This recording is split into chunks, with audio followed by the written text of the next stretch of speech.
पंहिंजे लाइ वचन आहिनि भाई, चवनि था राम जी जो भजन कयो। छो कयूं? हरि का भजन करो हरि है तुम्हारा, कि हरि तव्हांजो अथव भाई, ॿियो कोई कमु न ईंदव। उन जो भजन कयो, ॾींहं राति उन खे यादि कयो, उहो तव्हांखे हिते बि मदद कंदो। कई माण्हू सोचींदा आहिनि मरण खां पोइ त भॻवानु मुक्ति ॾींदा आहिनि, पोइ मिलंदा आहिनि। न न भाई, पहिरियों हिते तव्हांखे अभयदान ॾींदा, तव्हांखे निश्चिंतता ॾींदा, तव्हांजी चिंता ख़तमु थींदी, तव्हांजे मन में आनंद ईंदो, दुख दूर थींदा, दुखनि में बि तव्हां सुखी रहंदव।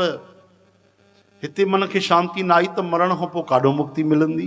पहिरियों त हिते उनजा लक्षण प्रकट थींदा, इच्छाऊं ख़तमु थींदी वेंदियूं, मान अपमान तव्हांखे असरु न कंदो, संतनि जो संग मिलंदो, साधु संग नाम रंग मिलंदो। भाई उन जो भजन कयो, इन खां वॾो ॿियो कोई कमु कोन्हे। एके साधे सभु साधे, सभु साधे सभु जाए। हिकिड़े भॻवान जो जेके राम जी जो भजन कंदा, उनखे सभु सभु सभु सभु कुझु मिली वेंदो। ऐं राम जी खे छॾे करे सभु कमु कयूं त हथ में कुझु बि न ईंदो। हाँ, हे शरीर तक गॾु न हलंदो। ॿुधायो, इन करे हरि का भजन करो।